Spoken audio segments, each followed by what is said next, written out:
আসসালামু আলাইকুম প্রিয় শিক্ষার্থী, কেমন আছো? আমরা কোষ চ্যাপ্টারের উপরে একটা সিরিজ লেকচার নিচ্ছি। তোমরা জানো যে আমরা কোষের আগের লেকচারটা কোষের আবিষ্কার, কোষের আকার এগুলো নিয়ে কথা বলেছিলাম। আজকে মূলত আমরা যেটা নিয়ে কথা বলবো সেটা হচ্ছে বোর্ডে দেখো তোমরা দেখতে পাচ্ছ যে কোষের প্রকারভেদ, এটার উপর আজকে আমাদের ডিসকাশন হবে। পাশাপাশি আমি চেষ্টা করব একটা কোষের প্রকারভেদের উপরে কিন্তু অনেক ডিটেলে তোমাকে পড়তে হবে। বিশেষ করে এই প্রকারভেদগুলো থেকে মেডিকেল ভর্তি পরীক্ষায় অনেক এমসিকিউ আসে। তো তোমার যদি বেসিক কনসেপ্ট ভালো না হয় তাহলে কিন্তু তুমি এটাকে উত্তর করে আসতে পারবে না। তো আমরা একদম শুরু থেকে বলছি যে জিরো থেকে একদম হিরো, অর্থাৎ তোমাকে জিরো থেকে হিরো বানানোর কাজ হচ্ছে আমার। শুধু মনোযোগ দিয়ে লেকচারগুলো করতে থাকো। এবং এই ক্লাসগুলো কিন্তু এইচএসসি 25, 26 এবং 27 সবার জন্য। তোমরা যারা 25-এ পরীক্ষা দিবা তারা ক্লাসটা দেখতে পারো।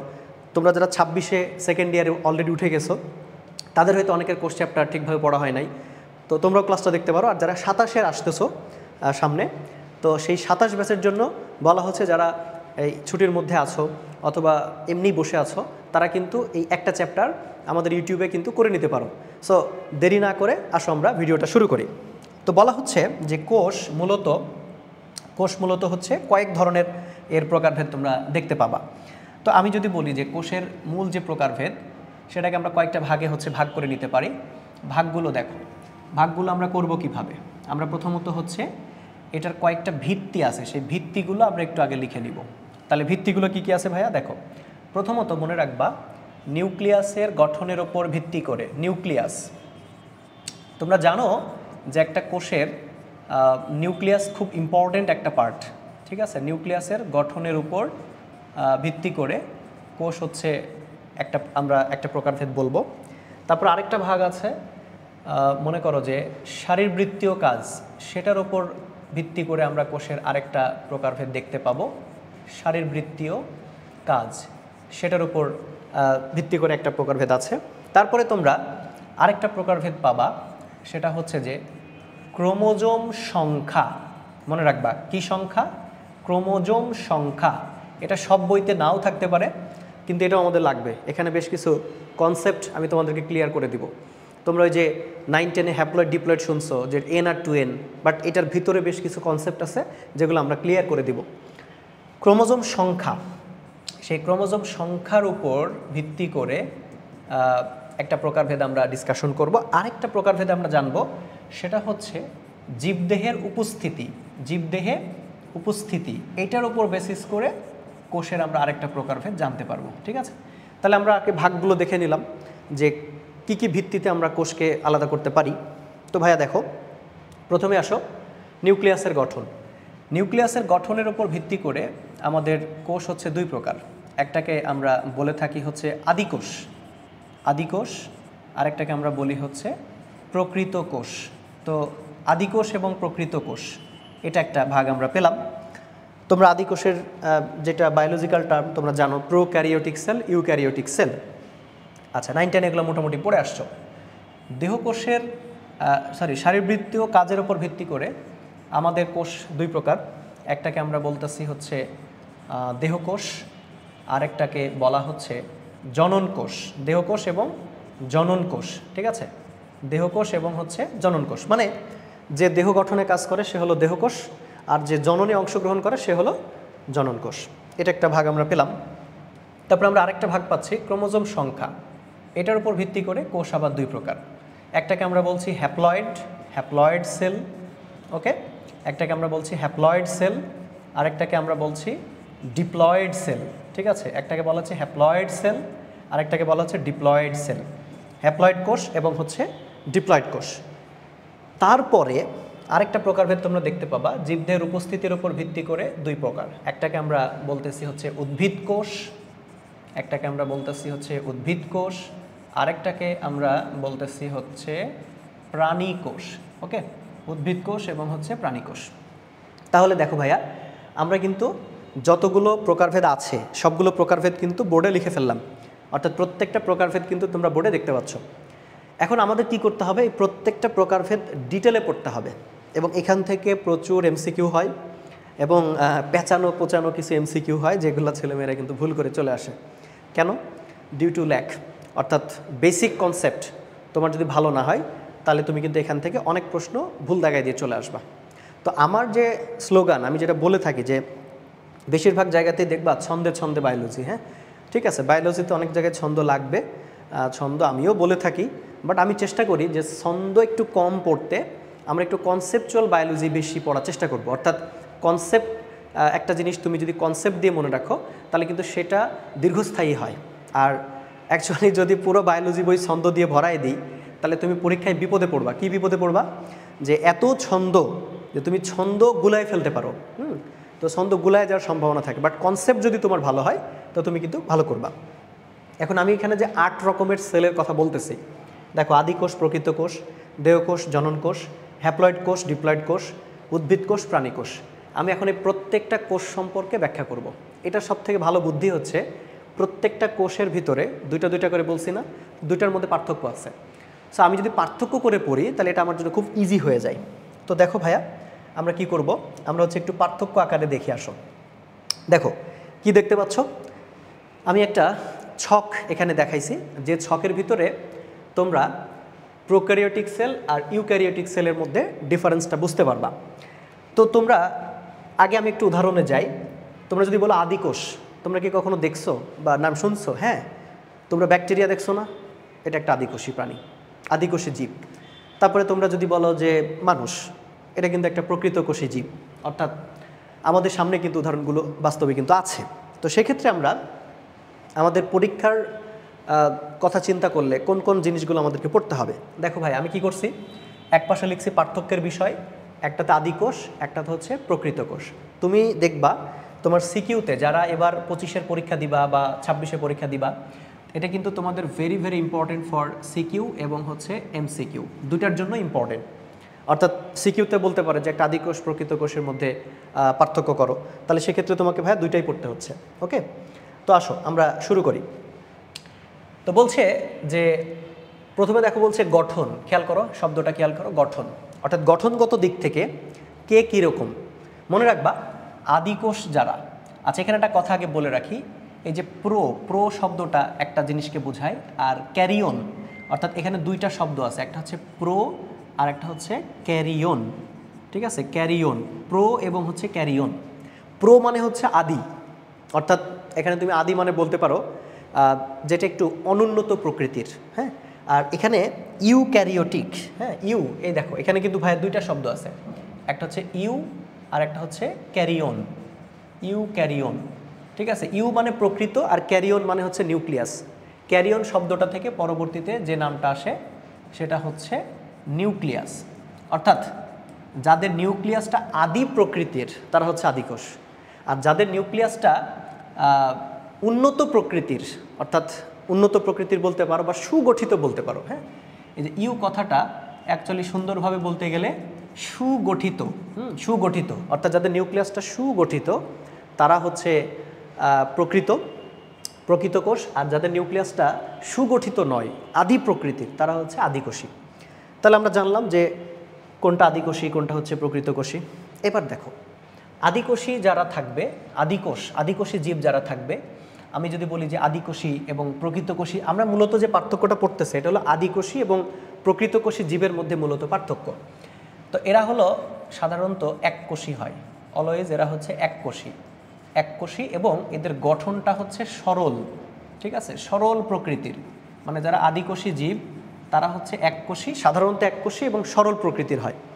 কিন্তু যারা প্রকৃতকোষী এরা কিন্তু এককোষীয় হতে পারে, তারপরে এরা বহুকোষীয় হতে পারে, এরা এককোষী বহুকোষী দুটোই হতে পারে, এবং পাশাপাশি মনে রাখবা এরা হচ্ছে জটিল প্রকৃতির, এদের মানে গঠনগুলা হচ্ছে জটিল প্রকৃতির। ঠিক আছে, তাহলে আমরা একটা পার্থক্য পেয়ে গেলাম, এককোষী বহুকোষী, সরল, জটিল, আমরা একটা পার্থক্য পেয়ে গেলাম। তারপরে আসো ভাইয়া দেখো সেল ওয়াল, এদের সেল ওয়াল থাকে, অবশ্যই থাকে, এবং মূলত এদের সেল ওয়ালে একটা বিশেষ উপাদান থাকে, তার নাম হচ্ছে পেপটাইডোগ্লাইকান থাকে। ঠিক আছে, পেপটাইডোগ্লাইকান মনে রাখবা, এদের সেল ওয়ালটা হচ্ছে পেপটাইডোগ্লাইকান দ্বারা গঠিত। খুবই ইম্পর্টেন্ট একটা টার্ম, এটা তোমাদের মেডিকেল পরীক্ষায় অনেকবার আসছে। ব্যাকটেরিয়ার কোষ প্রাচীর কী দিয়ে তৈরি? ব্যাকটেরিয়া কোষ প্রাচীর হচ্ছে পেপটাইডোগ্লাইকেন দ্বারা গঠিত। ঠিক আছে, এটা মনে রাখো। আমরা যখন ব্যাকটেরিয়া চ্যাপ্টারটা পড়বো তখন এই পেপটাইডোগ্লাইকেন শব্দটা আরও কিন্তু আমরা বিস্তারিত বলবো। আচ্ছা, তারপরে প্রকৃত কোষী জীব। এখন দেখো কোষ প্রাচীর এটা কিন্তু প্রাণী কোষে থাকে না, তাহলে মনে রাখবা এটা মূলত উদ্ভিদ কোষে থাকে। এটা হচ্ছে উদ্ভিদ কোষে থাকে। ঠিক আছে, উদ্ভিদ কোষে থাকে এবং সেটা কিন্তু সেলুলোজ নির্মিত, এটা মনে রাখবা, মানে সেলুলোজ দ্বারা গঠিত। ঠিক আছে, প্রাণী কোষে কিন্তু আবার থাকে না। লিখে দিও না যে প্রাণী কোষেও থাকে, তাহলে কিন্তু হলো না। প্রাণী কোষে কিন্তু সেলুলোজ থাকবে না, এটা কিন্তু খুব ইম্পর্টেন্ট একটা টার্ম। ওকে, তারপর আকার। আমি যদি আকার বলি, আমাদের যেটা মানে আদিকোষী জীব যাদের হচ্ছে আকার, এটা হচ্ছে 0.5 থেকে হচ্ছে 10 মাইক্রোমিটার। ঠিক আছে, 0.5 থেকে 10 মাইক্রোমিটার। আর এটা হচ্ছে এক একটা কোষের আকার হলো 10 মাইক্রোমিটার থেকে 100 মাইক্রোমিটার, মানে অ্যাপ্রক্সিমেটলি। এটা দু একটা বইতে এই সংখ্যাগুলো একটু এদিক ওদিক হতে পারে, এটা আসলে তেমন কোনো বিষয় না। এক এক রাইটারের বইতে এগুলো এক এক রকম থাকে। আচ্ছা, এবার আসো নিউক্লিয়াস। এদের নিউক্লিয়াসটা মনে রাখবা, অবভিয়াসলি মনে রাখবা, এদের নিউক্লিয়াসটা হচ্ছে সুগঠিত নয়। এদের নিউক্লিয়াসটি সুগঠিত নয়। ওকে, এজন্যই এরা আদিকোষী। আর এদের নিউক্লিয়াসটা কি বলবো ভাইয়া? এদের নিউক্লিয়াসটা হচ্ছে সুগঠিত। তাহলে তোমার একটা প্রশ্ন হতে পারে যে সুগঠিত মানে কি? আচ্ছা, একটা নিউক্লিয়াস, পরিপূর্ণ একটা নিউক্লিয়াসের মূলত 4টা পার্ট থাকে। নিউক্লিয়ার মেমব্রেন থাকে, তারপরে হচ্ছে নিউক্লিওপ্লাজম থাকে, নিউক্লিওলাস থাকে, ক্রোমাটিন ফাইবার থাকে। তো যেটা আদিকোষী জীব বা আদিকোষী যে প্রাণীটা আছে তার যে নিউক্লিয়াসটা, এটা কিন্তু সবগুলো পার্ট কিন্তু নিউক্লিয়াসে থাকে না। এদের নিউক্লিয়াসে মূলত যেটা থাকে, হ্যাঁ, সেই উপাদানটাকে আমরা বলি হচ্ছে নিউক্লিওয়েড। হ্যাঁ, এটার নাম হচ্ছে নিউক্লিওয়েড। অর্থাৎ সুগঠিত নিউক্লিয়াস থাকবে না, তার পরিবর্তে একটা উপাদান থাকে যেটাকে বলে নিউক্লিওয়েড। এটা মূলত ডিএনএ দ্বারা তৈরি। ওকে, এটা মূলত কি দ্বারা তৈরি? ডিএনএ দ্বারা তৈরি। অর্থাৎ এদের আবার ডিএনএটা কিন্তু ভাই মনে রাখবা বৃত্তাকার, আদিকোষী এদের। আর প্রকৃত কোষী যারা আছে এদের ডিএনএটা হলো সূত্রাকার। আচ্ছা, এখানে রাইবোজোম ছাড়া তেমন কোনো কোষীয় অঙ্গাণু থাকবে না। রাইবোজোম ছাড়া তেমন কোনো অঙ্গাণু, মানে কোষীয় অঙ্গাণু কি বলতো থাকে না। ঠিক আছে, মানে এখানে শুধুমাত্র রাইবোজোম, অনলি রাইবোজোম এখানে থাকে, অন্যান্য কোনো কোষীয় অঙ্গাণু থাকে না। আদিকোষকে আদিকোষী জীব বলার পিছনে কিন্তু, আদিকোষী জীব বলার কারণে আরও একটা কারণ আছে, সেটা হচ্ছে এদের রাইবোজোম ছাড়া তেমন কোনো কোষীয় অঙ্গাণু কিন্তু নাই। আর এখানে বলবা সব ধরনের কোষীয় অঙ্গাণু, সব ধরনের কোষীয় অঙ্গাণু থাকে। সব ধরনের কোষীয় অঙ্গাণু থাকে, রাইট? সব ধরনের কোষীয় অঙ্গাণু থাকে। আচ্ছা, এদের যে রাইবোজোম, এখন আসো রাইবোজোম দেখো তো। রাইবোজোম খুব ইম্পর্ট্যান্ট একটা কোষ অঙ্গাণু। তোমরা জানো যে রাইবোজোম 2 রকমের হয়, 60, 70। এগুলো নিয়ে কিন্তু আমাদের পরে আলোচনা আসতেছে ধীরে ধীরে। এদের রাইবোজোমটা হচ্ছে 70S প্রকৃতির। তাহলে তোমাদের মনে একটি প্রশ্ন জাগতে পারে যে এই 70 কথাটা কোত্থেকে আসলো, তার সাথে এস শব্দটাই দ্বারা কি বোঝানো হচ্ছে, তাই না? তোমাদের কিন্তু এটা একটা প্রশ্ন। তো মনে রাখবা, আমরা যখন রাইবোজোম পড়াবো তখন এই 70S কথাটা কিভাবে আসলো, এস শব্দটা কোত্থেকে আসলো, এটা নিয়ে মূলত আমরা তখন একটা ডিসকাশন করব।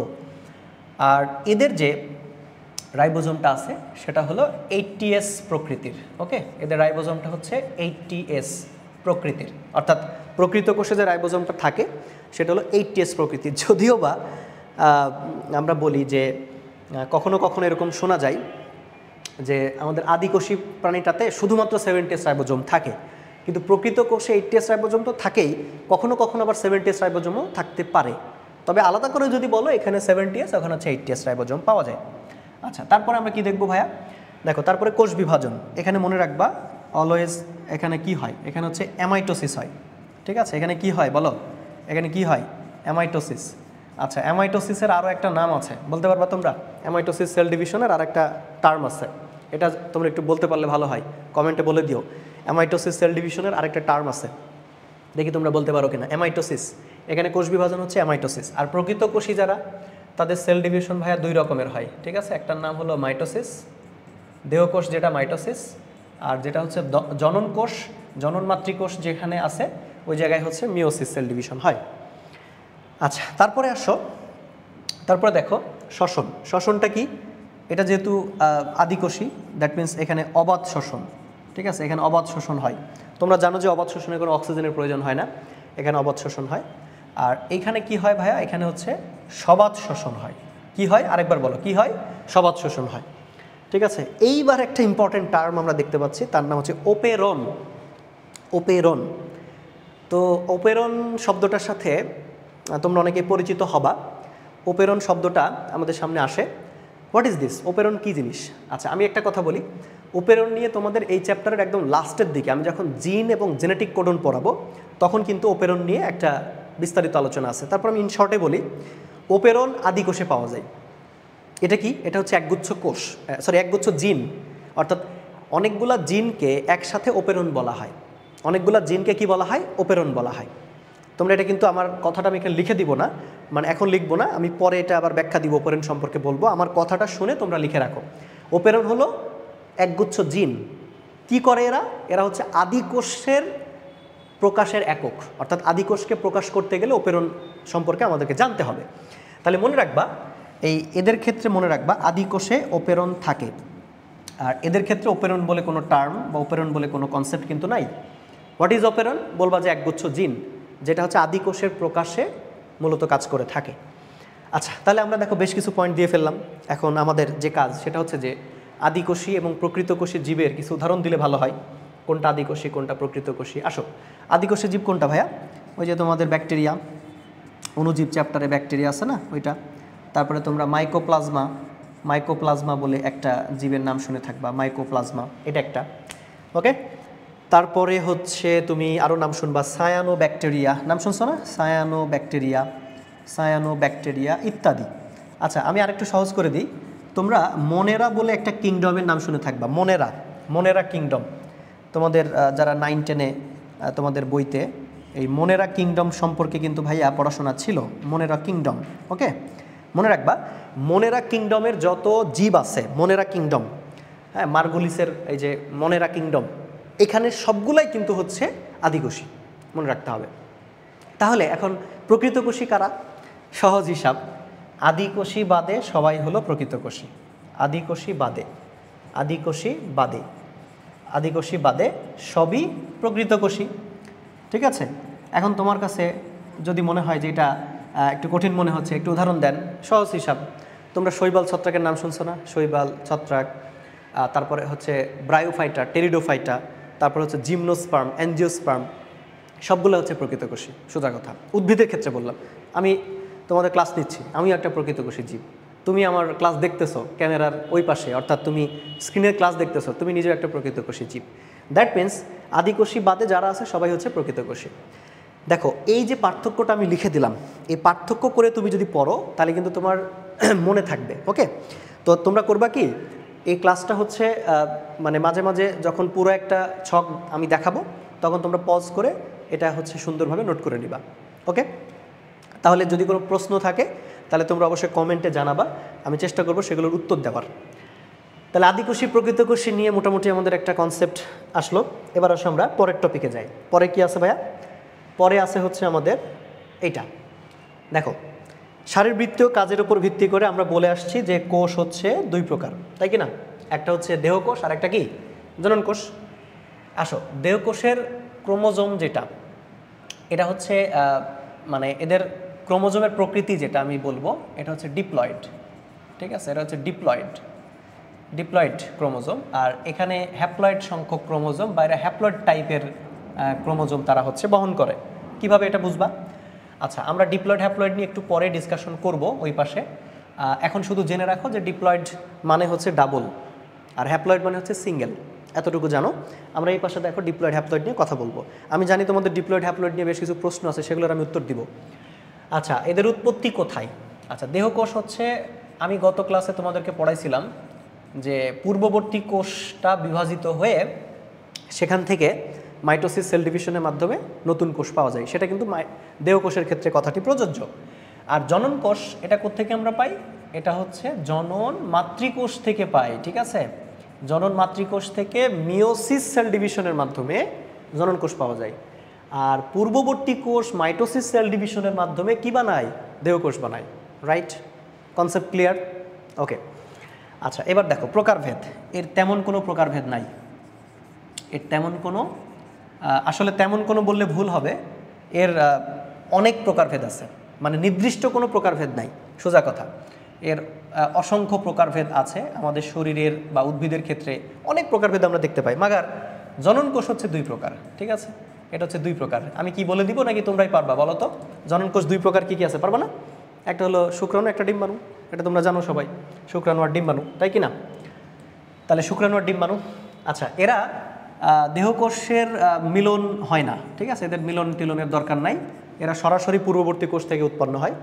আর জননকোষ এরা মিলিত হয়। জননকোষ কিন্তু মানে হচ্ছে মিলিত হয়। শুক্রাণু আর ডিম্বাণু মিলিত হয়ে তোমরা জানো কি উৎপন্ন হয়? জাইগোট, ঠিক আছে? ডিপ্লয়েড জাইগোট উৎপন্ন হয়। অর্থাৎ জাইগোট কিন্তু ডিপ্লয়েড, এটা মাথায় রাখতে হবে। তাহলে আমরা কি পেলাম? যে এদের মিলন ঘটে না, এদের মিলন ঘটে। আসো, এবার দেহকোষ এবং জননকোষের কাজ কি? অ্যাকচুয়ালি আমরা এই যে ভাগটা করছি এটা কিন্তু কাজের উপর বেসিস করে, ঠিক আছে না? তাহলে দেহকোষের কাজ হলো, এর কাজ হচ্ছে দেহ গঠন, আর জননকোষের কাজ হলো জননে অংশগ্রহণ করা, অর্থাৎ প্রজননে বা জীবের যে ধারাবাহিকতা আছে সেই ধারাবাহিকতায় হচ্ছে এরা সাহায্য করে। দ্যাট মিন্স প্রজননে তারা কিন্তু কাজ করে। তাহলে আমরা আরও একটা প্রকারভেদ পেয়ে গেলাম পার্থক্য আকারে। দেখছো, পার্থক্য আকারে পড়লে কত সহজ। কিন্তু এই জিনিসটাই তুমি যদি এখন আলাদা আলাদা করে পড়তা, যে দেহকোষ ডিপ্লয়েড পূর্ববর্তী কোষ থেকে হয়, তাহলে কিন্তু তোমার জন্য এটা অনেকটা কি বলবো, যে মুখস্থ টাইপের হয়ে যায়। বাট তুমি যদি একটু পার্থক্য করে পড়তে পারো তাহলে কিন্তু এটা বেটার হয়। আসো পরেরটাতে আমরা যাই। পরেরটাতে আমরা কি দেখব? হ্যাপ্লয়েড কোষ আর হচ্ছে ডিপ্লয়েড কোষ। এটা হলো যে ক্রোমোজোম সংখ্যার উপর বেসিস করে এই ভাগটা কিন্তু করা হয়েছে। তো হ্যাপ্লয়েড কোষ, এখানে হ্যাপ্লয়েড সংখ্যক ক্রোমোজোম থাকে, তোমরা মনে রাখবা। হ্যাপ্লয়েড কোষে হ্যাপ্লয়েড সংখ্যক কি থাকে? ক্রোমোজোম থাকে। তাহলে তোমাদের একটা প্রশ্ন হতে পারে যে ভাইয়া হ্যাপ্লয়েড সংখ্যক ক্রোমোজোম মানে কি? আমি জাস্ট একটা এক্সাম্পল দিই, তাহলে বুঝতে পারবা। হ্যাপ্লয়েড শব্দটার অর্থ হচ্ছে, হ্যাপ্লয়েড সংখ্যক ক্রোমোজোম, এই কথাটার অর্থ হলো এক সেট ক্রোমোজোম। কয় সেট? এক সেট ক্রোমোজোম। আচ্ছা, তোমরা যে মানব দেহে তোমরা জানো যে প্রতিটা কোষে 46টা ক্রোমোজোম আছে। এটা কিন্তু ভাইয়া 2 সেট ক্রোমোজোম। তাহলে এর অর্ধেক কত? 23। তাহলে এক সেট, অর্থাৎ এক সেট মানে হচ্ছে যেখানে অর্ধেক ক্রোমোজোম থাকে, অর্ধেক। ডিপ্লয়েডের অর্ধেকই হচ্ছে হ্যাপ্লয়েড। তাহলে হ্যাপ্লয়েড সংখ্যক ক্রোমোজোম মানে কত জানো? হ্যাপ্লয়েড সংখ্যক ক্রোমোজোম মানে হচ্ছে, এখানে মানুষের ক্ষেত্রে যদি আমি বলি তাহলে 23। আর যদি আমি বলি যে এখানে ডিপ্লয়েড সংখ্যক ক্রোমোজোম থাকে, আমি যদি এই কথাটা এখানে বলি, যে এখানে যদি আমি এই কথাটা বলি যে ডিপ্লয়েড সংখ্যক ক্রোমোজোম থাকে, তাহলে ডিপ্লয়েড সংখ্যক ক্রোমোজোম যদি এখানে থাকে তাহলে ব্যাপারটা কি দাঁড়াবে? ডিপ্লয়েড সংখ্যক ক্রোমোজোম, তাহলে মনে রাখবা এখানে কিন্তু 2 সেট ক্রোমোজোমের কথা বলা হচ্ছে। 2 সেট, এটা মনে রাখবা। এখানে এক সেট, ওখানে হচ্ছে 2 সেট। তো আমরা ডিপ্লয়েডকে অলওয়েজ 2n দিয়ে প্রকাশ করি। এটাকে আমরা 2n দিয়ে প্রকাশ করতে পারি, আর এটাকে হচ্ছে আমরা n দিয়ে প্রকাশ করতে পারি। এবং আরেকটা মজার বিষয় আমি বলে রাখি, এই যে এক সেট ক্রোমোজোম বলতেছি আমরা, এটাকে জিনোম বলা হয়। কি বলা হয়? জিনোম বলা হয়, মনে রাখবা। তাহলে এখানে এক সেট, ওখানে হচ্ছে 2 সেট। আসো, এটাই হচ্ছে পার্থক্য। হ্যাপ্লয়েড ডিপ্লয়েডের পার্থক্য কি তাহলে বুঝতে পারছো? যদি অর্ধেক ক্রোমোজোম থাকে তাহলে সেটা হচ্ছে হ্যাপ্লয়েড, আর যদি ডাবল সংখ্যক ক্রোমোজোম থাকে সেটা হচ্ছে ডিপ্লয়েড। মানুষের ক্ষেত্রে 23 হচ্ছে হ্যাপ্লয়েড, আর 46 বললে সেটা হচ্ছে ডিপ্লয়েড সংখ্যক ক্রোমোজোম। হ্যাপ্লয়েড কোষের উদাহরণ হচ্ছে আমাদের শুক্রাণু, তারপর হচ্ছে ডিম্বাণু। আর আমাদের যেটা ডিপ্লয়েড কোষের এক্সাম্পল কোনটা? ওই যে তোমরা দেহকোষ পড়ে আসলো, ওই পাশে দেখো লেখাই আছে, ওই যে দেহকোষ। দেহকোষ কিন্তু ডিপ্লয়েড, ঠিক আছে? তাহলে দেহকোষ যেমন জাইগোট একটা ডিপ্লয়েড সেল, জাইগোট, কারণ এন আর এন যোগ হয় 2n হয়ে যায়। এটাই হচ্ছে মূল কথা। তো আমরা 3টা পার্থক্য পেয়ে গেলাম। একটা হচ্ছে আদিকোষ, প্রকৃত কোষ, আরেকটা আমরা পেলাম হচ্ছে দেহকোষ, জননকোষ, আরেকটা আমরা পেলাম হচ্ছে হ্যাপ্লয়েড কোষ এবং হচ্ছে কি ডিপ্লয়েড কোষ। আসো এরপরে কি আছে দেখি আমরা। এরপরে আমাদের আরেকটা পার্থক্য আছে, যেটা হচ্ছে ওই যে আমরা বললাম না, উদ্ভিদ কোষ এবং প্রাণী কোষ, অর্থাৎ উপস্থিতির উপর বেসিস করে আমরা এটাকে 2 ভাগে ভাগ করতে পারি। তাহলে উদ্ভিদ কোষ, এখানে সেল ওয়াল থাকে, অবশ্যই এখানে সেল ওয়াল থাকে। প্রাণী কোষে সেল ওয়াল থাকে না, সোজা কথা। উদ্ভিদ কোষ এবং প্রাণী কোষের বেসিক পার্থক্য হচ্ছে এটা, উদ্ভিদ কোষে সেল ওয়াল থাকে, প্রাণী কোষে কিন্তু থাকে না। আচ্ছা, উদ্ভিদ কোষে আবার মাইক্রোভিলাই থাকে না, এটা আবার প্রাণী কোষে থাকে। তো তুমি বলতে পারো যে ভাইয়া মাইক্রোভিলাই কী জিনিস? ঠিক আছে, মাইক্রোভিলাই নিয়ে তোমাদের একটু পরে ডিসকাশন হবে, অর্থাৎ তোমরা যখন প্লাজমা মেমব্রেন শব্দটা শুনবা, কোষঝিল্লিতে আমরা এই মাইক্রোভিলাই নিয়ে আলোচনা করব। দেখো বায়োলজিতে হয় কি, পড়তে পড়তে তোমার প্রাসঙ্গিক অনেক ওয়ার্ড চলে আসে, যে ওয়ার্ডগুলো ইনস্ট্যান্ট ব্যাখ্যা দিতে গেলে তুমি বুঝবা না। তুমি ক্লাসগুলো করতে থাকো, দেখো যে করতে করতেই এই মাইক্রোভিলাই শব্দটা কিন্তু চলে আসবে। আচ্ছা, এদের আবার প্লাস্টিড থাকে, কিন্তু এদের তো প্লাস্টিড থাকে না। যদিও আবার সম্প্রতি বলছে ইউগ্লিনা নামক একটা জীবে প্লাস্টিড, একটা প্রাণীতে প্লাস্টিড পাওয়া গেছে, এটা তোমাদের বইতে থাকতে পারে, ইউগ্লিনা এই জীবটার নাম। আচ্ছা, এদের ভ্যাকিউল অসংখ্য, হ্যাঁ, অনেক ভ্যাকিউল থাকে। ভ্যাকিউল মানে বুঝছো, ওই যে কোষ গহ্বর যেটাকে বোঝানো হয় আর কি, এবং সেগুলো একটু বড় সাইজের। ওকে, আর এদের ভ্যাকিউল থাকে না, নর্মালি থাকে না, থাকলে কম এবং আকারে ছোট, আবার কখনো কখনো থাকেই না। ঠিক আছে, মাঝে মাঝে থাকেই না। হ্যাঁ, মাঝে মাঝে দেখবা যে প্রাণী কোষে হচ্ছে অনেক সময় থাকেও না। ঠিক আছে, অনেক সময় থাকেও না, এটাও লিখে রাখো যে সেল ভ্যাকিউল মাঝে মাঝে এদের থাকে না, থাকলে আকারে ছোট এবং সংখ্যায় কম। লাইসোজোম, আচ্ছা, উদ্ভিদ কোষে লাইসোজোম থাকে না, উদ্ভিদ কোষে লাইসোজোম থাকে না, কিন্তু এটা প্রাণী কোষে থাকে। ঠিক আছে, প্রাণী কোষে কিন্তু এটা থাকে। Plasmodesmata, what is this? Plasmodesmata কী জিনিস? আচ্ছা, এটাও তোমরা পাবা সেল ওয়াল যখন পড়বা, মনে রাখবা এটা হচ্ছে ওয়ান কাইন্ড অফ, মানে এটা হচ্ছে এক ধরনের ছিদ্র। ঠিক আছে, প্লাজমোডেসমাটা সূক্ষ্ম কিছু ছিদ্র থাকে কোষ প্রাচীরের কিছু কিছু জায়গাতে, খুব ছোট ছোট কিছু ছিদ্র থাকে। এই ছিদ্রগুলো দিয়ে মূলত কি হয়, কোষীয় আদান প্রদান হয়, অর্থাৎ কোষের ভিতরের অনেক উপাদান বাইরে যেতে পারে, বাইরে থেকে অনেক উপাদান ভিতরে আসতে পারে। তো এই যে প্লাজমোডেসমাটা, এটা যেহেতু সেল ওয়ালের একটা পার্ট, তো আমরা কি পড়েছি যে সেল ওয়াল কোথায় থাকে? উদ্ভিদ কোষে থাকে, প্রাণী কোষে থাকে না। দ্যাট মিন্স প্লাজমোডেসমাটা এটা হচ্ছে উদ্ভিদ কোষে থাকে, আর প্রাণী কোষে কিন্তু এই টার্মটা প্রযোজ্য নয়। দ্যাট মিন্স প্লাজমোডেসমাটা বলে কিছু কিন্তু প্রাণী কোষে সেভাবে পাবা না। সেন্ট্রোজোম উদ্ভিদ কোষে থাকে না, সেন্ট্রোজোম, আর এখানে হচ্ছে প্রাণী কোষে থাকে। আমরা এগুলো নিয়ে কিন্তু এই যে centrosome, plasmodesmata, lysosome, vacuole, plastid, microvilli, cell wall, প্রত্যেকটা জিনিসই কিন্তু আমরা এরপরে ডিটেলে কথা বলবো। এগুলো নিয়ে কিন্তু আমি কিন্তু শুরুতেই বলেছি এই ক্লাসগুলো কিন্তু আলোচনা হবে একদম জিরো থেকে pro level, zero two hero, সোজা কথা। মানে এখানে তোমার কোনো ধরনের কোনো ল্যাক থাকবে না তুমি যদি রেগুলার ক্লাসগুলো করতে থাকো।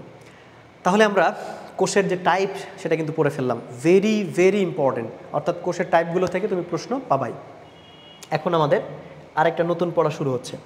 নতুন পড়া কি ভাইয়া? খেয়াল করো, আমাদের এখন যে পড়াটা শুরু হবে সেটা হচ্ছে যে তোমরা নিশ্চয়ই একটা উদ্ভিদ কোষ কীরকম হয়, তাই না? বা একটা কোষের চিত্র, এটা কিভাবে আমরা আঁকবো, একটা কোষের চিত্র, একটা কোষের হচ্ছে চিত্র।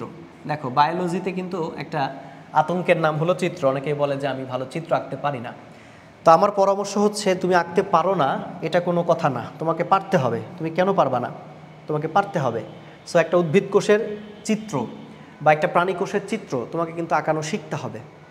আমরা আগে একটা ছবিতে দেখব যে একটা কোষের ভিতরে কি কি উপাদান পাওয়া যায়, তারপরে এই জিনিসটা আমরা একটা ডায়াগ্রামের মাধ্যমে লিখে দিব।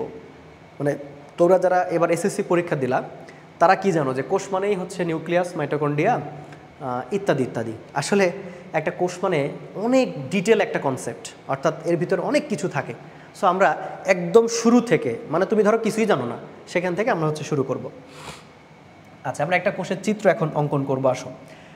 তো যে কোনো চিত্র অঙ্কন করার সহজ বুদ্ধি কি? সহজ বুদ্ধি হলো যারা আর্টিস্ট তারা কি করে জানো? তারা হচ্ছে প্রথমে একটা বেসিক শেপ তৈরি করে। আমি অত ভালো চিত্র আঁকতে পারি না, তারপরও চেষ্টা করি ভালো আঁকানোর। এবং আমি যখন মেডিকেলে পড়তাম, অর্থাৎ মেডিকেলে যখন ভর্তি হলাম, ইন্টারমিডিয়েটে আমি খুব বেশি ভালো পারতাম না। মেডিকেলে আসার পরে আমাদের অ্যানাটমি বলে একটা সাবজেক্ট আছে, এখানে অনেক ডায়াগ্রাম আঁকতে হয়। তো আমাদের কিছু ব্যাচে কিছু মেয়ে ছিল, ওরা খুব ভালো ছবি টবি আঁকতে পারে। তো ওদের কাছ থেকে আমি শিখছিলাম যে কীভাবে সহজে ছবি আঁকানো যায়। তো দেখতাম ওরা কী করতো, আগে একটা শেপ তৈরি করতো, তারপরে ডিজাইনগুলো করতো। তো আমরা সেই কাজটাই করবো। আসো, আমরা মূলত কি আঁকতেছি দেখো। আমরা এখানে যেটা আঁকবো সেটা হচ্ছে একটা উদ্ভিদ কোষ। ওকে, আমাদের বইতে উদ্ভিদ কোষ, প্রাণী কোষ দুটোই আছে। তো যেহেতু আমরা বোটানিতে পড়তেছি এটা, সো আমাদের কাজ হচ্ছে যে আমরা উদ্ভিদ কোষটাই আঁকি। আসো, তো প্রথমত আমাদের কি করতে হবে, যে কোষের একটা বেসিক শেপ তৈরি করতে হবে। একটা কোষের মোটামুটি একটা বেসিক শেপ তৈরি করতে হবে। তাহলে আমরা দেখো কি করলাম, একটা বেসিক শেপ, একটা আকার দেওয়ার আমরা কিন্তু চেষ্টা করলাম। ঠিক আছে, আমরা সুন্দরভাবে একটা আকার দেওয়ার চেষ্টা করলাম।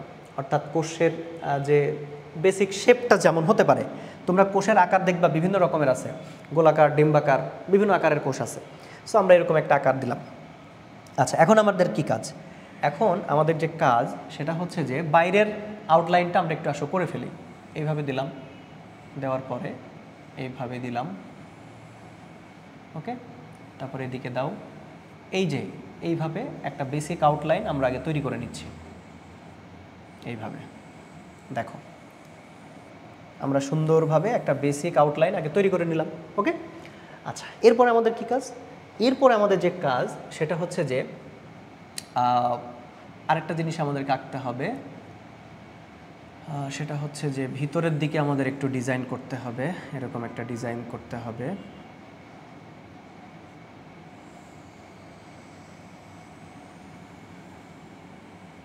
মোটামুটি এই টাইপের একটা আমরা ডিজাইনটা আগে করে নিব। সো একটু সময় লাগবে, তোমরা আমি যেভাবে আঁকাচ্ছি চেষ্টা করবা যে এভাবেই আঁকানোর, তাহলে তোমাদের জন্য বেটার হয়।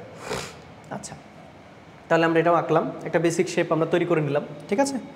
এরপরে আমরা কি করব? আসো, আমি যখন এটা ছবি আঁকাই তো আমি মনে মনে একটা গল্প সাজাই। গল্পটা কি? যে ধরো এটা একটা পুরো একটা ধরো এরিয়া, একটা জায়গা আমরা আগে নির্ধারণ করলাম। তো এটা দেখো প্রাচীর দিয়ে ঘেরা, খেয়াল করছো?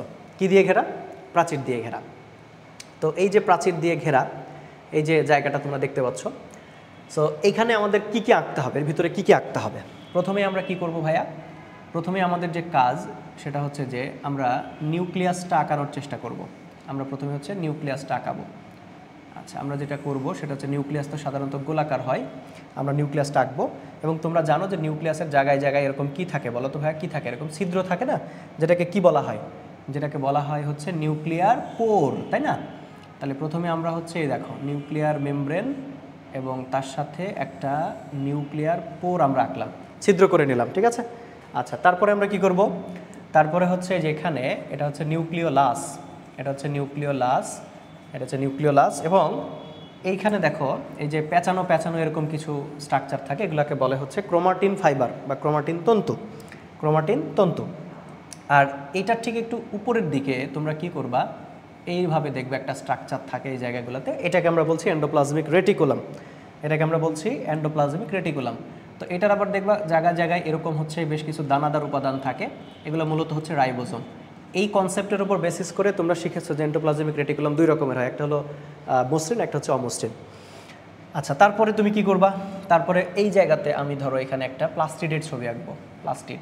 সো আমি মোটামুটি এটা একটা ডাবল লেয়ার একটা মেমব্রেন দিয়ে ঢাকা থাকে। আচ্ছা, তারপরে আমরা এই যে এইগুলাকে কি বলে মনে আছে তোমাদের? এগুলাকে আমরা বলি থাইলাকয়েড। কি বলি আমরা এগুলাকে? থাইলাকয়েড। এই থাইলাকয়েড মেমব্রেন দিয়ে কিন্তু এই থাইলাকয়েড কিন্তু এটা একটা স্ট্রোমা ল্যামেলি দিয়ে যুক্ত থাকে। তাহলে আমরা এটাও একটা আঁকলাম। আচ্ছা, তারপরে আমরা কি করতে পারি ভাইয়া? তারপরে হচ্ছে এই জায়গাটাতে আমরা বিশাল একটা কোষ গহ্বর রাখবো। তোমরা কিছুক্ষণ আগে কি পড়ে আসলা? উদ্ভিদ কোষে কিন্তু কোষ গহ্বর থাকে, তাই না? আচ্ছা, তারপরে এই জায়গায় তোমরা কি করবা? এখানে আমরা হচ্ছে একটা মাইটোকন্ড্রিয়ার ছবি আঁকবো, ওকে। মাইটোকন্ড্রিয়া একটু লম্বা হলো, ব্যাপার না, আমরা হচ্ছে চেষ্টা করব ছবিগুলো আমাদের মতো করে ভালো করে আঁকানোর। ধরো এটা একটা মাইটোকন্ড্রিয়া, ওকে। তারপরে মনে করো যে তুমি আর কি আঁকবা? হ্যাঁ, তুমি ধরো এই যে এখানে হচ্ছে মনে করো যে এগুলো হচ্ছে গোলজি বডি, ওকে। এগুলো হচ্ছে গোলজি বডি।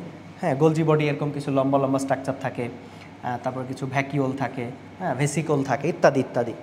তারপরে মনে করো তুমি মাইক্রোটিউবিউলস আঁকতে পারো। এই যে ধরো এগুলো হচ্ছে মাইক্রোটিউবিউলস, এগুলো হচ্ছে মাইক্রোটিউবিউলস লম্বা লম্বা। পাশাপাশি ভাইয়া তুমি আর কি আঁকতে পারো? তুমি আর কি আঁকতে পারো? মনে করো এই যে এটা একটা স্ট্রাকচার, এটা হচ্ছে লাইসোজোম, এটা হচ্ছে লাইসোজোম, ঠিক আছে। আর কি আঁকতে পারো?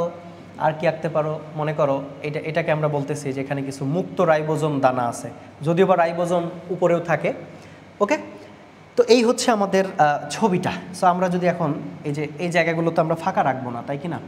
এই যে এই জায়গাগুলোতে হচ্ছে কি থাকবে? এগুলাতে নিউক্লিওপ্লাজম থাকবে। কি থাকবে? নিউক্লিওপ্লাজম। এগুলাকে বলা হচ্ছে নিউক্লিওপ্লাজম। মোটামুটি একটা ছবিতে যে যে স্ট্রাকচারগুলো থাকা দরকার, সবগুলো কিন্তু আমরা দেখানোর চেষ্টা করেছি। তোমরা ছবিটা আরেকটু ভালো করে আঁকানোর চেষ্টা করবা যাতে করে সবগুলো স্ট্রাকচার দেখানো যায়। তো আসো আমরা কি কি আঁকলাম। আমরা যদি বলি যে ধরো এটা হচ্ছে সেল ওয়াল, অর্থাৎ কোষ প্রাচীর, ঠিক আছে। তারপর ধরো আমরা বললাম হচ্ছে সেল মেমব্রেন, ওকে। সেল মেমব্রেন, অর্থাৎ যেটাকে আমরা বলতেছি হচ্ছে কোষ পর্দা সেল মেমব্রেন। ওকে, সেল মেমব্রেন, কোষ পর্দা বা প্লাজমা মেমব্রেনও কিন্তু অনেকেই তোমরা এটাকে বলে থাকো, ঠিক আছে। দিস ইজ নিউক্লিয়াস, এটা হচ্ছে নিউক্লিয়াস, এটাকে আমরা বলতেছি হচ্ছে নিউক্লিয়াস। ওকে, তারপরে এটাকে আমরা বলতেছি হচ্ছে এন্ডোপ্লাজমিক রেটিকুলাম, এটাকে আমরা বলতেছি হচ্ছে endoplasmic reticulum, endoplasmic reticulum, endoplasmic reticulum. Okay, endoplasmic reticulum ভাইয়া দুই রকমের হয়, এটা কিন্তু তোমাদের জানতে হবে, একটা মসৃণ, একটা হচ্ছে অমসৃণ। যেখানে এই যে রাইবোজোম দানা নাই সেটা হচ্ছে মসৃণ, আর যেখানে আছে সেটা হচ্ছে অমসৃণ। আমরা যদি বলি এটা হচ্ছে মাইটোকন্ড্রিয়া, হ্যাঁ, এটাকে আমরা বলতেছি হচ্ছে মাইটোকন্ড্রিয়া, এটাকে আমরা বলতেছি mitochondria, power house of cell. Okay, আমরা পড়েছিলাম না power house of, sorry my mistake, এটা মাইটোকন্ড্রিয়া না, আমরা একটু এটা সরাই দিই, এটাকে বলা হচ্ছে প্লাস্টিড, ঠিক আছে, এটাকে বলা হচ্ছে প্লাস্টিড। হ্যাঁ, এটা হচ্ছে প্লাস্টিড, দ্যাট মিনস এটা হচ্ছে ক্লোরোপ্লাস্ট, এটা হচ্ছে ক্লোরোপ্লাস্ট। তারপরে আমি যদি বলি এটা হচ্ছে মাইটোকন্ড্রিয়া, এটা হচ্ছে মাইটোকন্ড্রিয়া, মাইটোকন্ড্রিয়া অর্থাৎ পাওয়ার হাউস অফ সেল, আর এটা হচ্ছে কোষের রান্নাঘর। ওকে, এটাকে আমরা কি বলতেছি বলতো, এটাকে আমরা কি বলতেছি, এটাকে আমরা বলছি হচ্ছে কোষ গহ্বর, দ্যাট মিনস সেল ভ্যাকিউলস যেটাকে বলে, তুমি বাংলাতেও লিখতে পারো, ইংলিশেও লিখতে পারো, সেল ভ্যাকিউলস বলতে পারো বা কোষ গহ্বর, এটাই সহজ মনে হয়। আর দিস ইজ গোলজি বডি, অর্থাৎ এটাকে তুমি গোলজি বস্তু বা গোলজি বডি যদি ইংলিশে বলো তাও হবে। তোমরা হয়তো অনেকে মনে করো যে বাংলা ইংলিশ লিখলে মনে প্রবলেম, নো প্রবলেম, তুমি ইংলিশে লিখলা পাশে বাংলা দিলা বা বাংলায় লিখলা ব্র্যাকেট ইংলিশ দিলা, হবে, অসুবিধা নাই, ভয় পাওয়ার কিছু নাই। আচ্ছা, এটাকে আমরা বলতেছি হচ্ছে লাইসোজোম, এটাকে বলা হচ্ছে লাইসোজোম, লাইসোজোম বা লাইসোসোম, এটার উচ্চারণ কিন্তু ভাইয়া দুই রকমের আছে। হ্যাঁ, আর দিস ইজ এটাকে আমরা বলতেছি হচ্ছে মুক্ত রাইবোজোম, এটা হচ্ছে মুক্ত রাইবোজোম, ফ্রি রাইবোজোম, যেগুলো হচ্ছে কোষের ভিতরে একদম ফ্রিলি তারা কিন্তু থাকে। আমরা এটাকে বলতে পারি হচ্ছে মাইক্রোটিউবিউলস। ওকে, এটাকে আমরা বলতেছি হচ্ছে মাইক্রোটিউবিউলস। ওই যে তোমরা কোষের কঙ্কাল, কোষ কঙ্কাল নাম শুনছো না, মাইক্রোটিউবিউলস, কোষ কঙ্কালের নাম শুনছো তো তোমরা, তো সেই মাইক্রোটিউবিউলস এটা। এবার একটা ছবিতে দারুণ একটা জিনিস আমি দেখাই, এই যে এইটাকে বলা হচ্ছে প্লাজমোডেসমাটা, যেটা তোমরা পার্থক্যের মধ্যে পাইলা, প্লাজমোডেসমাটা, ঠিক আছে, প্লাজমোডেসমাটা, প্লাজমোডেসমাটা, এটা কিন্তু একটা ছিদ্র, ঠিক আছে ভাইয়া, খেয়াল করো, এটা হচ্ছে ছিদ্র। আর কি দেখাবা, এই যে ফাঁকা ফাঁকা যে জায়গাগুলো থাকবে, এই ফাঁকা জায়গাগুলোতে এইরকমভাবে কতগুলো ফোঁটা দিয়ে দিবা, বলো তো হোয়াট ইজ দিস, এগুলোকে বলা হচ্ছে সাইটোপ্লাজম। অ্যাকচুয়ালি এই যে কোষীয় অঙ্গাণুগুলো দেখতেছো তোমরা, এটা কিন্তু একটা সাইটোপ্লাজমের মধ্যেই কিন্তু আছে, অর্থাৎ সাইটোপ্লাজমের ভিতরে এই কোষীয় অঙ্গাণুগুলো কিন্তু ভাসমান অবস্থায় আছে। তোমাদের কিন্তু পরীক্ষায় আমি একটা কথা বলি, অনেক সময় বলে যে একটা সেলের ডায়াগ্রাম আঁকতে বলে, জাস্ট চিত্র আঁকতে পারলেই 3 মার্ক। সুন্দরভাবে একটা চিত্র দিবা, নিচে লিখে দিবা যে এটা একটা উদ্ভিদ কোষের চিত্র এবং কোনটা কি সেটা লেভেলিং করে দাও, তাহলে দেখো তোমার কিন্তু মার্ক চলে আসবে, ভালো মার্ক চলে আসবে, ঠিক আছে। আচ্ছা, এখানে মনে হয় আমি এটাকে প্রথমে মাইটোকন্ড্রিয়া বলছিলাম, এটা কিন্তু প্লাস্টিড হবে, এটা তোমরা ঠিক করে নিও। আর এই পাশেরটা হচ্ছে মাইটোকন্ড্রিয়া, মাইটোকন্ড্রিয়াকে বলে পাওয়ার হাউস অফ সেল, আর প্লাস্টিডকে আমরা বলি হচ্ছে কোষের রান্নাঘর। তোমরা কিন্তু জানো যে কোষের বিভিন্ন অঙ্গাণুর ছদ্মনাম আছে না, ছদ্মনাম, এই ছদ্মনামগুলো কিন্তু আমি তোমাদেরকে একটা সময় দেখবা একটা বক্সে লিখে দিব যে কোনটাকে কি বলে, কেন বলে, একটা বক্স করে দিব আমি, তাহলে এক বক্সের মধ্যে সবগুলো পাবা। এখন আমি বললে হয়তো তোমার খুব বেশি মনে থাকবে না। যেমন নিউক্লিয়াসকে আমরা বলি কোষের হচ্ছে কি বলি বলো তো, এটাকে কি বলে, নিউক্লিয়াসকে কোষের কি বলে, প্রাণকেন্দ্র বা মস্তিষ্ক, প্রাণকেন্দ্র বা মস্তিষ্ক বলা হয়, তাই না। এখন আসো, এইভাবে ছবিতে দেখলাম আমরা, কিন্তু যদি বলে যে একটা উদ্ভিদ কোষে কি কি থাকে সেটাকে তুমি একটু ডায়াগ্রাম আকারে বলো বা বিস্তারিত বলো, তাহলে আমরা কিভাবে এটাকে বলতে পারি, আসো কিভাবে আমরা বলতে পারি। সো সবাই ক্লাসটা মনোযোগ দাও, ক্লাসটা হচ্ছে মনোযোগ দিয়ে করতে থাকো, এবং আমাদের এই সবগুলো ক্লাস তুমি যদি পেতে চাও তাহলে সাবস্ক্রাইব করে দিবা, তাহলে আমাদের যে কোনো ক্লাস আপলোড হলে সাথে সাথে তোমার কাছে একটা নোটিফিকেশন কিন্তু চলে যাবে। আমি যদি এখন বলি যে একটা উদ্ভিদ কোষে কি কি থাকে, দেখো তোমরা ভালো করে খেয়াল করো, একটা উদ্ভিদ কোষকে আমরা কিভাবে হাইলাইট করে কিভাবে একদম শুরু থেকে বলতে পারি। একটা উদ্ভিদ কোষে মূলত 2টা জিনিস থাকে, ঠিক আছে, একটা উদ্ভিদ কোষে মূলত 2টা জিনিস থাকে। প্রথমটার নাম হলো কোষ প্রাচীর, ওকে, প্রথমটা যে জিনিসটার কথা বলা হচ্ছে তার নাম হলো কোষ প্রাচীর। আর আরেকটা জিনিস থাকে তার নাম হচ্ছে প্রোটোপ্লাস্ট। ওই যে আমরা ছবিতে যেটাকে সেল ওয়াল বলে আসলাম ওটাই হচ্ছে কোষ প্রাচীর। আর আরেকটা উপাদান থাকে হচ্ছে প্রোটোপ্লাস্ট। তাহলে আমরা ওভারঅল পুরো একটা সেলকে দুইটা জিনিসে ভাগ করে নিলাম, একটা সেলের দুইটা পার্ট, কোষ প্রাচীর, প্রোটোপ্লাস্ট, কোষ প্রাচীর, প্রোটোপ্লাস্ট।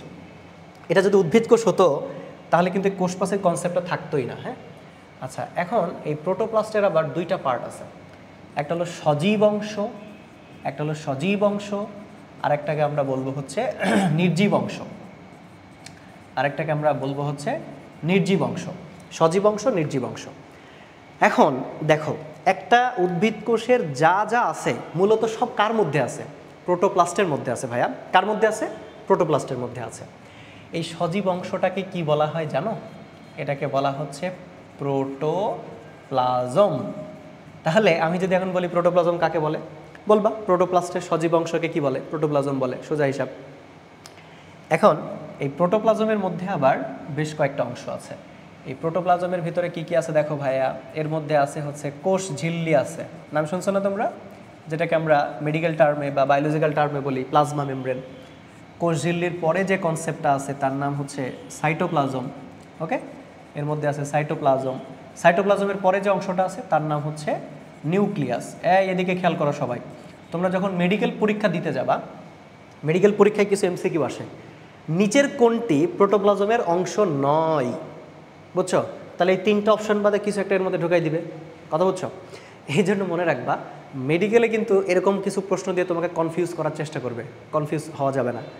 তাহলে প্রোটোপ্লাজমের তিনটা পার্ট, কোষঝিল্লি, সাইটোপ্লাজম, নিউক্লিয়াস। যারা একদম নতুন 27 ব্যাচ মানে ফার্স্ট ইয়ারে উঠবা, তারা কিন্তু 9 10 এভাবে কিন্তু পড়ো নাই। ওকে, 25 ব্যাচের বা 26 ব্যাচের তোমরা হয়তো জানবা যে এরকমভাবে বইতে আছে। তাহলে আমি একদম বেসিক থেকে কিন্তু বলছি। সাইটোপ্লাজমের মধ্যে ভাইয়া দুইটা জিনিস আছে। সাইটোপ্লাজমের ভিতরে একটা উপাদান আছে যার নাম মাতৃকা, আরেকটা উপাদান আছে হচ্ছে কোষীয় অঙ্গাণু। কি বললাম? কোষীয় অঙ্গাণু, অর্থাৎ সেলের ভিতরে যে অঙ্গাণুগুলো আছে সেগুলোকে বোঝানো হচ্ছে। মাতৃকাটাকে, এটা একটা তরল উপাদান, এটা একটা তরল উপাদান। আচ্ছা, তারপরে তোমরা এদিকে খেয়াল করো, এই কোষীয় অঙ্গাণু এটা আবার আছে দুই রকমের। হ্যাঁ, আচ্ছা, আগেই ভয় পেও না যে ভাই এত কিছু একটা কোষের মধ্যে আছে। হ্যাঁ আছে, দেখো, একটাকে আমরা বলি ঝিল্লিবদ্ধ কোষীয় অঙ্গাণু, ঝিল্লিবদ্ধ, আর একটাকে আমরা বলছি ঝিল্লিবিহীন কোষীয় অঙ্গাণু। আচ্ছা বলো তো, ঝিল্লি মানে কি ভাইয়া? ঝিল্লি মানে পর্দা, অর্থাৎ যে সমস্ত কোষীয় অঙ্গাণুগুলা একটি পর্দার ভিতরে সুরক্ষিত থাকে তারা হচ্ছে ঝিল্লিবদ্ধ, আর যারা পর্দার বাইরে থাকে তারা হচ্ছে ঝিল্লিবিহীন। রাইট? আমরা এগুলো লিখে দিব, কোনটা ঝিল্লিবদ্ধ কোনটা ঝিল্লিবিহীন। আচ্ছা, এবার দেখো, আমরা তো এতক্ষণ কি নিয়ে কথা বলছিলাম? সজীব অংশ নিয়ে কথা বলছিলাম। এবার নির্জীব অংশ নিয়ে দুই একটা কথা বলি। এটার আবার কয়েকটা ভাগ আছে। নির্জীব উপাদানগুলো কি কি আছে দেখো। নির্জীব উপাদান কি কি আছে, আমার আসলে এত সময় হবে না যে আমি এগুলো একটু দাগগুলো সোজা করি, সো আমি একদম সরাসরি বলছি আর কি। নির্জীব অংশের মধ্যে একটা আছে হলো সঞ্চিত উপাদান, অর্থাৎ যেটা কোষের ভিতরে সঞ্চিত বস্তু হিসেবে থাকে। ঠিক আছে, সঞ্চিত। আচ্ছা, তারপরে আছে হলো নিঃসৃত, এরপরে আছে হলো নিঃসৃত বস্তু, আর সঞ্চিত, নিঃসৃত, আর একটা হচ্ছে বর্জ্য উপাদান। ওকে, তাহলে এই যে তিনটা ভাগ করলাম, নির্জীব অংশের তিনটা ভাগ। দেখো, নির্জীব অংশের কয়টা ভাগ? তিনটা ভাগ। নির্জীব অংশের হচ্ছে তিনটা ভাগ। তো এই জিনিসগুলোও কিন্তু এমসিকিউতে খুব আসে। কোষের সঞ্চিত উপাদান আছে কি কি জানো? মনে রাখবা, সি, পি এবং হচ্ছে এল। সিপিএল কি বলবা? Caribbean premier league? না না, এটা না, এটা বললে কিন্তু হবে না। আচ্ছা, আমি বলে দিই, সিতে হচ্ছে কার্বোহাইড্রেট। সিতে কি বলো? কার্বোহাইড্রেট মানে শর্করা। ওকে, পিতে হচ্ছে প্রোটিন, আর এলতে নিশ্চয়ই তাহলে বুঝে ফেলছো কি হবে? এলতে হচ্ছে লিপিড। ইন শর্টে আমরা মনে রাখবো কি দিয়ে? সিপিএল। একটা এমসিকিউ হবে এখান থেকে, কোনটি কোষের সঞ্চিত উপাদান। তো তোমার যদি বড় নাম মনে না থাকে, তুমি সিপিএল। মেডিকেল স্টুডেন্টরা কিন্তু এভাবে পড়াশোনা করে। প্রত্যেকটা ধরো ডিজিজের অনেকগুলা সিমটম থাকে, সেগুলোকে একটা একটা ওয়ার্ড দিয়ে কিন্তু তারা মনে রাখে, মানে এক একটা অক্ষর দিয়ে ওই ওয়ার্ডগুলোকে কিন্তু তারা কিন্তু মনে রাখে। আচ্ছা, নিঃসৃত উপাদান কি আছে? আমরা মনে রাখবো এইচ, তারপর হচ্ছে ই, তারপর হচ্ছে পি, তারপর হচ্ছে এন, HEPN, এটা দিয়ে মনে রাখতে পারো। আচ্ছা, HEPNতে কী কী বোঝানো হচ্ছে? আচ্ছা, এইচতে হলো hormone, H for hormone. Okay, আচ্ছা, E for enzyme, E for enzyme, আর পি ফর পিগমেন্ট, রঞ্জক, পিগমেন্ট মানে হচ্ছে রঞ্জক উপাদান, আর এন ফর হচ্ছে নেকটার, এন ফর হচ্ছে নেকটার। তাহলে এই যে উপাদানগুলো আমি বললাম, নেকটার নিয়ে আমাদের পরে আরও কথা আছে, আমরা নেকটার সম্পর্কে জানতে পারবো যে মৌমাছির নেকটার থাকে এটা সেটা, এটা নিয়ে পরে কথা হবে। আচ্ছা, তারপরে দেখো ভাইয়া বর্জ্য উপাদান কি আছে, বর্জ্য উপাদান কি কি আছে আমি একটু বলি। বর্জ্য উপাদান কি কি আছে, বর্জ্য উপাদানের মধ্যে কি কি আছে দেখো, ওই যে বর্জ্য উপাদানগুলো কি কি হয়। বর্জ্য উপাদানের মধ্যে আছে হচ্ছে মনে করো আমাদের আমি নাম বলি, যেমন রেজিন বলে একটা জিনিস আছে, রেজিন, হ্যাঁ, তারপর হচ্ছে ট্যানিন, ট্যানিন চামড়াতে পাওয়া যায়, তারপর হচ্ছে গাম, আঠা, তারপর হচ্ছে ল্যাটেক্স, তোমরা কেমিস্ট্রি ফার্স্ট চ্যাপ্টারে ল্যাটেক্স গ্লোভস বলে একটা পড়া পড়ছো না, তারপর আছে বিভিন্ন জৈব অ্যাসিড ইত্যাদি, অ্যালকালয়েড, অনেক অনেক উপাদান আছে। তাহলে এগুলাকে আমরা বলছি বর্জ্য উপাদান। This is very very important for MCQ, কোনটা বর্জ্য উপাদান, কোনটা নিঃসৃত উপাদান, কোনটা সঞ্চিত উপাদান, ভালো করে পড়বা। ওকে, তাহলে বর্জ্য অংশ কিন্তু এটা শেষ, বাদ থাকলে এই পাশে, এই পাশে আমরা কিন্তু এখানে রেখে দিয়েছিলাম যে ঝিল্লিবদ্ধ আর ঝিল্লিবিহীন অঙ্গাণু আমরা এখনও কিন্তু বলিনি। আসো আমরা শিখি এখান থেকে, খুব সুন্দর একটা এমসিকিউ হতে পারে। কীরকম আমি বলি, ধরো তোমাকে বলবে কোনটা ঝিল্লিবিহীন কোষীয় অঙ্গাণু বা কোনটা ঝিল্লিবদ্ধ কোষীয় অঙ্গাণু। তো তোমার যদি ভাইয়া টেকনিক জানা না থাকে তাহলে কিন্তু তুমি এটা ভুল করে চলে আসবা। তুমি যদি ওভারঅল এমনি পড়ে যাও তাহলে কিন্তু ভুল হয়ে যেতে পারে। তো আসলে আমি একটা টেকনিক শেখাই দিই। এটা আমি যখন মেডিকেল অ্যাডমিশনের জন্য প্রিপারেশন নিচ্ছিলাম তখন আমরা এক ভাইয়ের কাছ থেকে এটা শিখছিলাম। তো এটা অনেকজন অনেকভাবে এটা মনে রাখে। সো তুমি আসো কীভাবে মনে রাখবা। আচ্ছা, আমরা কি বলবো, ঝিল্লিবিহীন মানে যাদের কোনো পর্দা নাই, মনে রাখবা সে রা, তারপর হচ্ছে মা, মা, সেরা মামাই, সেরা মামাই, সেরা মামাই প্রথম, সেরা মামাই প্রথম। ঠিক আছে, এটা একটা টেকনিক, জাস্ট এ টেকনিক, সেরা মামাই প্রথম। আমরা কি পড়াচ্ছি বলো তো, কি পড়াচ্ছি? ঝিল্লিবিহীন অঙ্গাণু, ঝিল্লিবিহীন কোষীয় অঙ্গাণু। তো সেরা দন্তস সেন্ট্রিওল, দন্তস্বতে হচ্ছে সেন্ট্রিওল, দেখো সেন্ট্রিওল, এদের কোনো ঝিল্লি নাই। রতে কি, রতে রাইবোজোম, রতে হচ্ছে রাইবোজোম, তাই না? এখন মতে কি হবে, নিশ্চয়ই তোমরা বলছো মাইটোকন্ড্রিয়া। নো, মাইটোকন্ড্রিয়ার অবশ্যই ঝিল্লি আছে ভাইয়া। মাইটোকন্ড্রিয়া একটা দ্বিস্তরের ঝিল্লি দিয়ে আবৃত থাকে। তার মানে এই মতে মাইটোকন্ড্রিয়া বাদে আর কি আছে?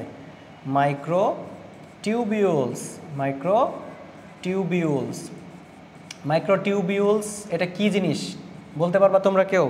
মাইক্রোটিউবিউলস কার মধ্যে পড়ে, কে পারবা? কমেন্টে জানাও মাইক্রোটিউবিউলস কোন অংশের মধ্যে পড়ে। আচ্ছা, পরের মতে কি? মাইক্রোফিলামেন্ট, মাইক্রোফিলামেন্ট এটা একটা টার্ম, মাইক্রোফিলামেন্ট। এগুলোও কিন্তু এক একটা কোষীয় অঙ্গাণু। তোমরা হয়তো অনেকেই মনে করো যে এগুলো আবার কই আছে, আছে, এগুলোও আছে। রস্বইতে হচ্ছে intermediate, intermediate filament, intermediate filament. ঠিক আছে। আচ্ছা, এই যে তিনটা জিনিসকে কি বলে, কেউ পারবা? কি বলে এই তিনটা জিনিসকে একসাথে কি বলে? কে পারবা, কে পারবা? এই তিনটা জিনিসকে আমরা বলি হচ্ছে সাইটোস্কেলিটন। সাইটোস্কেলিটন মানে বুঝো, কোষ কঙ্কাল। সাইটো মানে সেল আর স্কেলিটন মানে কঙ্কাল, কোষ কঙ্কাল।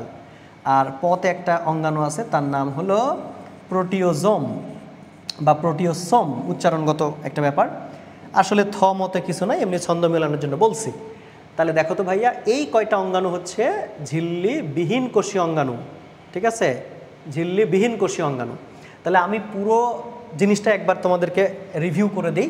আই থিঙ্ক তোমাদের এটা খুব সহজ লাগবে। এখন কি বলবা? একটা উদ্ভিদ কোষের দুইটা অংশ, একটা হচ্ছে কোষ প্রাচীর আর একটা হচ্ছে প্রোটোপ্লাস্ট। তোমরা কি জানো যে কোষ প্রাচীরটা একটা জড় উপাদান, আর প্রোটোপ্লাস্টের মধ্যে একটা সজীব অংশ আছে, একটা নির্জীব অংশ আছে। অ্যাকচুয়ালি একটা উদ্ভিদ কোষের প্রধান উপাদানই হচ্ছে কি বলো? প্রোটোপ্লাস্ট। এর ভিতরেই সব।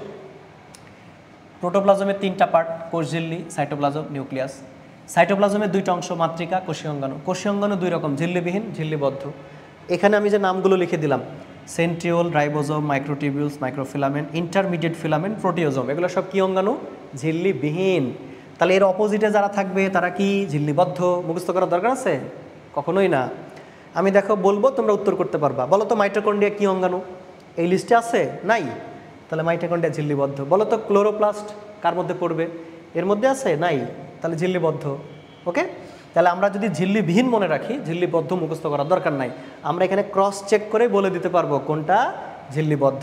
ঠিক আছে। এমসিকিউতে কিন্তু ভাইয়া এই যে কোষীয় অঙ্গাণু, কোষীয় অঙ্গাণু কোনটা ঝিল্লিবদ্ধ কোনটা ঝিল্লিবিহীন আসবে, 100% আসবে। খেয়াল রেখো। আচ্ছা, নির্জীব অংশের মধ্যে একটা সঞ্চিত, একটা নিঃসৃত, একটা হলো বর্জ্য। এখানে আমরা পাশে লিখে দিছি carbohydrate, protein, lipid, hormone, enzyme, pigment, nectar, বাদ বাকিগুলো হচ্ছে বর্জ্য উপাদান। ওকে, তাহলে মোটামুটি আমরা একটা কোষ সম্পর্কে কমপ্লিট একটা ধারণা আমরা দিলাম, অর্থাৎ একটা উদ্ভিদ কোষের ছবি আঁকাইলাম, পাশাপাশি তার ডায়াগ্রাম দেখাইলাম যে কি কি থাকে না থাকে, এইভাবে কিন্তু বিস্তারিত পড়তে হবে। তো তোমরা আমাদের এই চ্যানেলের সাথে থাকো এবং আমাদের ক্লাসগুলো রেগুলার পেতে আমাদের ইউটিউব চ্যানেল অবশ্যই সাবস্ক্রাইব করে দিবা। আর তোমরা যেটা করবা সেটা হচ্ছে যদি কোনো প্রশ্ন থাকে তাহলে অবশ্যই কমেন্টে জানাতে পারো, আমি এই কমেন্টগুলোর উত্তর দেওয়ার চেষ্টা করব। সে পর্যন্ত সবাই ভালো থাকো, সুস্থ থাকো, খোদা হাফেজ।